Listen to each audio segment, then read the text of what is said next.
പണ്ടെങ്ങാണ്ടോ ചക്ക വീണപ്പോ ഒരു മുയല് ചത്തെന്ന് വെച്ച് എന്നും ചക്ക വീണാ മുയല് ചാകുവോ സ്വാമി? ചാകാൻ വിധിയുള്ള മുയലാണെങ്കിൽ ഇപ്പോഴും ചാവും sir. Mister Iyer, we are all public servants.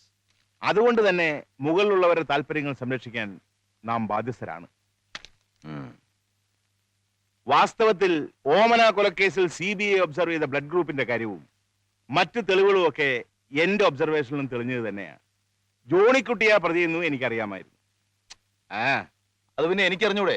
U are an intelligent officer. അപ്പൊ പിന്നെ കണ്ടുപിടിക്കാതിരിക്കാൻ ഒക്കുവോ സാർ? അതുപോലെ ഈ കേസിനെ സംബന്ധിച്ചുള്ള എന്തെങ്കിലും തെളിവുകളോ ക്ലൂസോ സാറിന്റെ അന്വേഷണത്തിൽ തെളിഞ്ഞിട്ടുണ്ടെങ്കിൽ അതൊന്ന് പറഞ്ഞു തന്നാൽ എന്റെ ജോലിയുടെ ഭാരം കുറയും. എന്റെ അന്വേഷണത്തിന് റിപ്പോർട്ടുകളെല്ലാം ഇതിൽ കൃത്യമായി രേഖപ്പെടുത്തിയിട്ടുണ്ട്. അവള് തൂങ്ങിച്ചത്തത് തന്നെ. ഒരു പോലീസ് ഉദ്യോഗസ്ഥൻ വിചാരിച്ചാൽ കൊലപാതകം ആത്മഹത്യയാക്കി മാറ്റാൻ കഴിയും. ആത്മഹത്യ കൊലപാതകമാക്കി മാറ്റാൻ കഴിയുമോ സ്വാമി? ഇനി സ്വകാര്യ ലാഭത്തിൽ താല്പര്യമുണ്ടെങ്കിൽ 1-2 വൻപുള്ളികളെ വേണമെങ്കിൽ ഈ മരണവുമായി ബന്ധപ്പെടുത്താം, മുതലെടുക്കാം. സ്വാമിക്ക് അതിൽ താല്പര്യം ഉണ്ടാവില്ലല്ലോ. കൊടുത്താൽ പിടിക്കുന്നവരല്ലേ നിങ്ങൾ? പിന്നെ ഇതിലൊന്നും രേഖപ്പെടുത്താത്ത ഒരു ക്ലൂ ഉണ്ട്. സ്വാമി ആയതുകൊണ്ട് ഞാനത് പറയാം. ഒന്നുമില്ലെങ്കിലും നമ്മൾ ഒരേ തൂവൽ പക്ഷികളല്ലേ? എന്താണ്? ഭൂരിപക്ഷം ജനങ്ങൾക്കും CBIയുടെ ഫുൾ ഫോം പോലും എന്താണെന്ന് അറിയില്ല. എന്നാലും അവർക്ക് CBI എന്ന 3 അക്ഷരം മന്ത്രം പോലെയാണ്. എത്രയായാലും കാക്കയ്ക്കും തൻകുഞ്ഞ് പൊൻകുഞ്ഞ് തന്നെയല്ലേ? CBI അങ്ങനെ ഇവിടെ കിടന്ന് വിലസുന്നത് ഇവിടുത്തെ പോലീസ് മേധാവികൾക്ക് സഹിക്കുമോ? CBIയുടെ ഇപ്പോഴുള്ള ഇമേജ് താർക്കാൻ വേണ്ടി നടന്ന ഗൂഢാലോചനയുടെ ഭാഗമായിട്ടാണ് ഈ കേസ് അന്വേഷണം CBI തന്നെ ഏൽപ്പിച്ചത്. അല്ലാതെ CBIയോടുള്ള വാത്സല്യം കൊണ്ടോ വിശ്വാസം കൊണ്ടോ ഒന്നുമല്ല. ഇനി CBI എന്നല്ല ആരന്വേഷിച്ചാലും അശ്വതിയുടെ മരണം ആത്മഹത്യ തന്നെയാണ്. പക്ഷേ ജനം സമ്മതിക്കത്തില്ല. അതോടെ ഇപ്പൊ CBIക്ക് സിന്ദാബാദ് വിളിക്കുന്ന ജനം നിങ്ങളെയും ഞങ്ങൾ ലക്ഷ്യത്തിൽ തന്നെ പെടുത്തും. എന്ന് വെച്ചാൽ ശരിയാണ്, അത് ഞങ്ങൾക്കും അറിയാം. പക്ഷെ എന്ത് ചെയ്യാൻ സാർ? ഏൽപ്പിച്ച ജോലി ചെയ്യാതിരിക്കാൻ പറ്റുമോ? അതെങ്ങനെ നിങ്ങൾക്കറിയാം? CBI അല്ലേ ഞങ്ങള്. പല രഹസ്യങ്ങളും കേൾക്കേണ്ടവർ കേൾക്കുന്നതിന് മുമ്പേ ഞങ്ങളുടെ ചെവിയിലെത്തും. Anyway, thank you for the informations mister Devadas. Thank you very much. See U.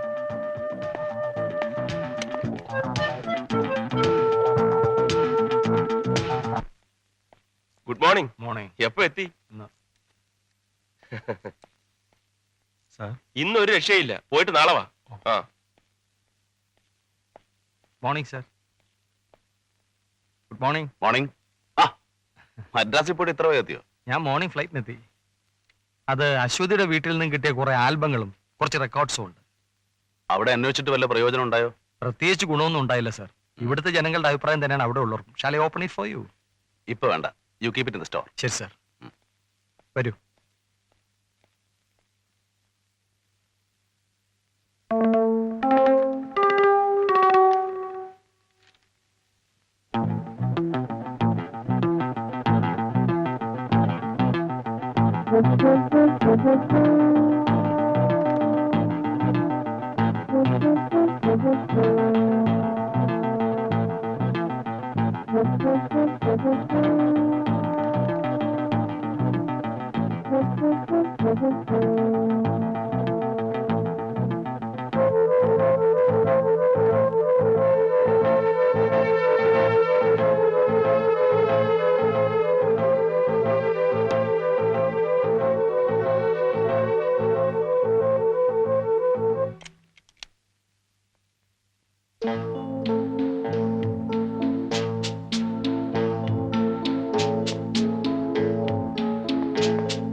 Vikram, sir.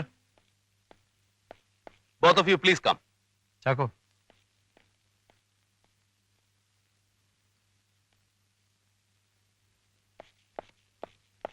Sir.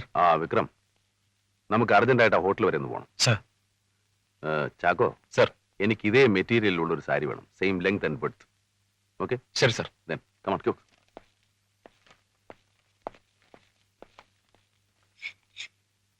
Sir, കിട്ടിയോ?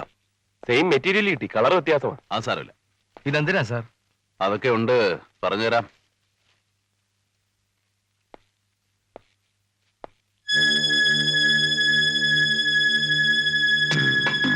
Vikram, bring that photograph.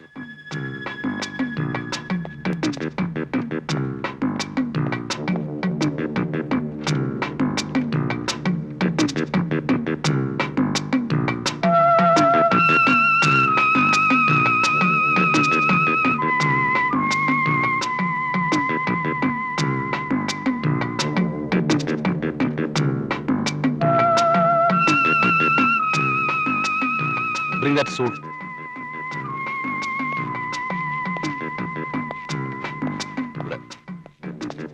Vikram, sir. remove the bed.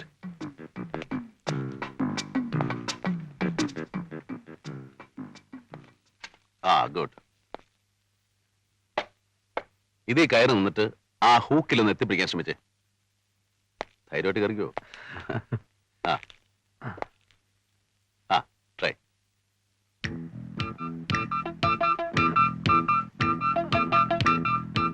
പറ്റുന്നില്ല സർ. ഒന്നുകൂടെ ശ്രമിക്കേ.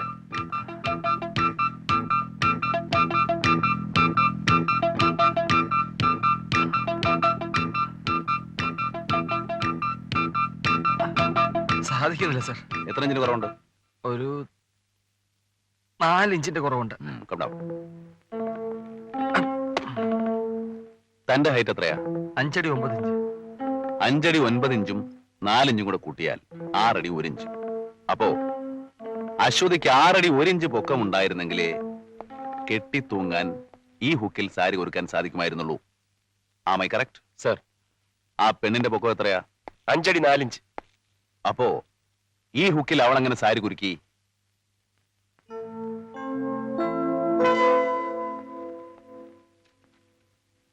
ഈ ഫോട്ടോയിൽ കാണുന്നത് ഈ സ്റ്റൂളിൽ കയറി നിന്ന് കെട്ടി തൂങ്ങിയതായിട്ടാണ്. Take the other sari.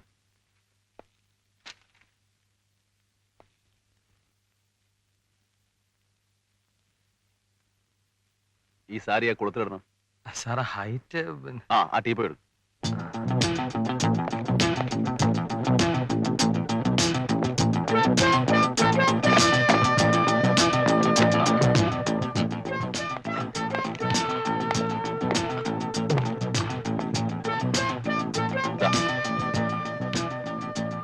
ആ ഹൂക്ക് കെട്ടുക, നല്ലവണ്ണം മുറുക്കണം.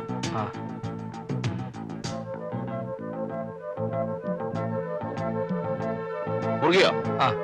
ഇനി കഴുത്തി കുറുക്കിടുക. താഴോട്ട് ചാടിയാൽ യു വിൽ ഡൈ. അതാണ് സ്വാഭാവികമായ ആത്മഹത്യ. ഇത് തന്നെയല്ലേ അശ്വതിയും ചെയ്ത്. Use your brain mister Vikram. നമുക്ക് കിട്ടിയിട്ടുള്ള ഫോട്ടോഗ്രാഫിൽ ഈ ടീപ്പോയുടെ സ്ഥാനം അവിടെയാണ്. അശ്വതി ഉപയോഗിച്ചു എന്ന് പറയപ്പെടുന്നത് ഈ സ്റ്റൂള് മാത്രമാണ്. ഈ സ്റ്റൂള് മാത്രം ഉപയോഗിച്ചാൽ ഈ ഹൈറ്റ് കിട്ടില്ല. You get me? Sorry sir. ഇനി ആ കുരുക്ക് കഴിച്ചിട്ട് താഴോട്ട് ഇറങ്ങും. Put the other end in the hole. Other end.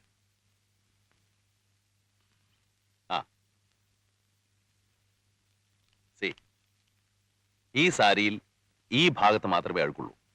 Okay, wait. ഈ സാരി നോക്കിയേ. ഈ സാരിയിൽ ഉള്ളതിനേക്കാൾ കൂടുതൽ അഴുക്ക് ഈ സാരിയിൽ എങ്ങനെ വന്നു? എങ്ങനെ വന്നു സർ? എങ്ങനെ വന്നു sir? I'll show you. Get down.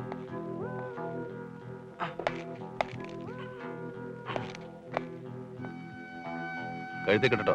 ശരി സാർ. വേണ്ട, lift your hands. It's only demonstration.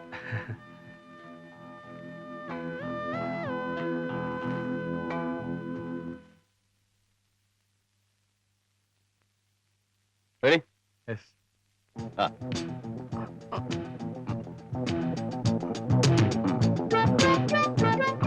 രണ്ടുപേര് വലിച്ചാലേ പൊങ്ങുള്ളൂ.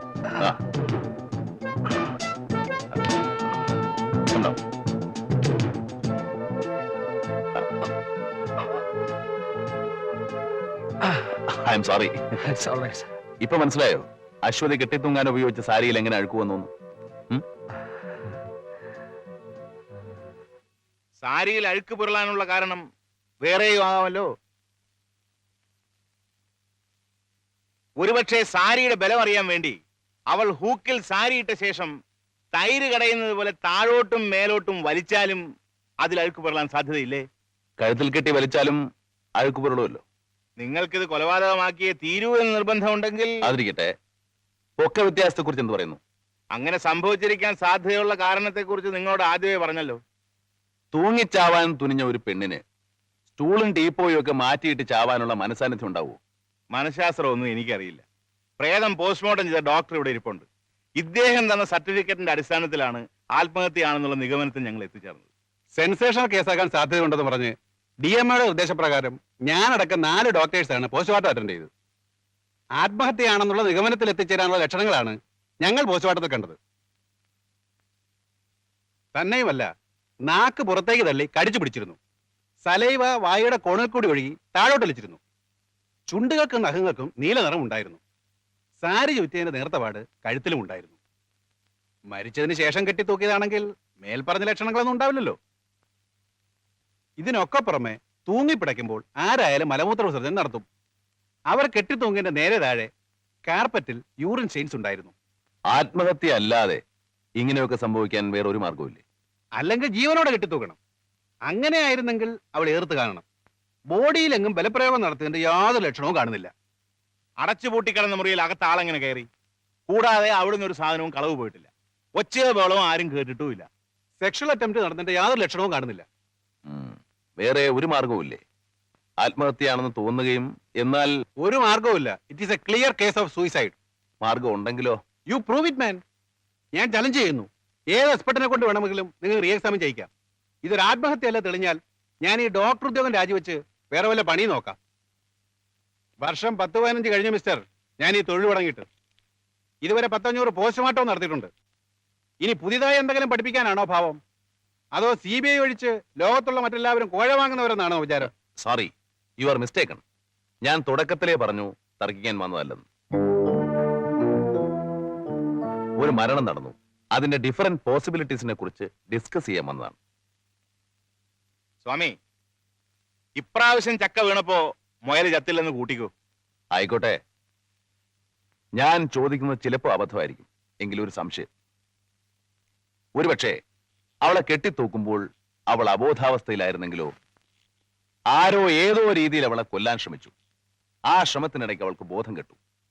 അതിന് ശ്രമിച്ചവർ അവൾ മരിച്ചു എന്ന് കരുതി ആത്മഹത്യയാണെന്ന് വരുത്തി തീർക്കാൻ കെട്ടിത്തൂക്കുന്നു. കെട്ടുമുറുകിയപ്പോഴാണ് ബോധം വീഴുന്നത്. എങ്കിൽ ഒരാൾ ആത്മഹത്യ ചെയ്തപ്പോഴുണ്ടാകാവുന്ന എല്ലാ ലക്ഷണങ്ങളും ഉണ്ടാവില്ലേ? എന്താ ഡോക്ടർ, അങ്ങനെ സംഭവിക്കാം അല്ലേ? സംഭവിക്കാം.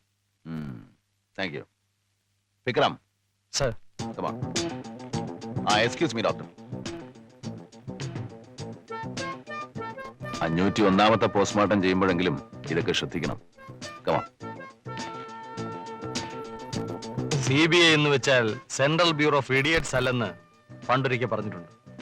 നോട്ടി മായപ്പൊടി തൂക്കി ആളെ പിടിക്കാൻ മാത്രമല്ല വേറെ പലതും ഞങ്ങൾക്ക് അറിയാമെന്ന് വഴിയെ ബോധ്യപ്പെടും.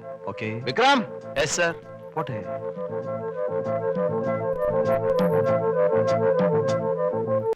നമുക്ക് ലഭിച്ചിട്ടുള്ള തെളിവുകളും നിഗമനങ്ങളും വെച്ച് നോക്കുമ്പോൾ അശ്വതിയുടെ മരണം കൊലപാതകമാകാനാണ് സാധ്യത കൂടുതൽ. എങ്കിൽ ആരാണ് കൃത്യം ചെയ്തത്? എന്തിനു വേണ്ടി? എപ്പോൾ? എങ്ങനെ? ഇതിനൊക്കെ ഉത്തരം കണ്ടുപിടിക്കേണ്ടിയിരിക്കുന്നു. സർ, ദേവദാസ് പറഞ്ഞതുപോലെ സാരിയിൽ തുരുമ്പും അഴുക്കും പുരണ്ടത് അശ്വതി സാരിയുടെ ബലം നോക്കിയപ്പോഴാണെങ്കിൽ? ദേവദാസ് ഇത് ആത്മഹത്യയാണ് എന്ന് തറപ്പിച്ച് പറയുന്ന പോലെ ഇത് കൊലപാതകമാണ് എന്ന് പറയാനുള്ള അഹങ്കാരം നമുക്കില്ലാത്തതുകൊണ്ട് ആ സാധ്യതയും തള്ളിക്കളയണ്ട. സർ, ദേവദാസ് സാറിന്റെ പെരുമാറ്റം എനിക്കൊരു തൃപ്തിയായിട്ട് തോന്നുന്നില്ല. You are correct. CBIയോടെ അയാൾക്ക് പകയുണ്ട്, ദേഷ്യമുണ്ട്. എന്നാൽ അതിലെല്ലാം ഉപരി അയാളുടെ പെരുമാറ്റത്തിലും വാക്കിലും മറ്റെന്തോ ദുസൂചനയുണ്ട്. സർ, വീണ്ടും ആ ദേവദാസ് ഡോക്ടറുമായി ഒത്തുചേർന്ന് പഴയ പോലെ. ചേച്ചേ, ഇതിൽ ഡോക്ടറെ സംശയിക്കേണ്ട കാര്യമില്ല. അയാളുടെ ഒബ്സർവേഷൻസും റിപ്പോർട്ടും സത്യമാണ്. നമ്മൾ പറഞ്ഞ സാധ്യത അയാൾ ചിന്തിച്ചില്ലെന്ന് മാത്രം. ഏതായാലും ഒരു തീരുമാനമെടുക്കുന്നതിന് മുമ്പ് താൻ പറഞ്ഞ ചോദ്യങ്ങൾക്ക് ഉത്തരം കണ്ടെത്തേണ്ടിയിരിക്കുന്നു. എന്തിനു വേണ്ടി, ആര്, എപ്പോൾ, എങ്ങനെ? That is our next step. ഒരു കാര്യം പറയാൻ വിട്ടുപോയി. ഉം. CI അലക്സ് സാർ രാവിലെ എന്നെ ഓഫീസിൽ വിളിച്ചിരുന്നു. ഒന്ന് കാണണമെന്ന് പറഞ്ഞു. എന്നിട്ട് കണ്ടോ? കണ്ടില്ല. സാറിനോട് പറഞ്ഞിട്ടാകാമെന്ന് കരുതി. Why should you go and meet him? There is nothing wrong in it. എന്താ ചാക്കോയ്ക്ക് ചാക്കോയെ വിശ്വാസമില്ലേ?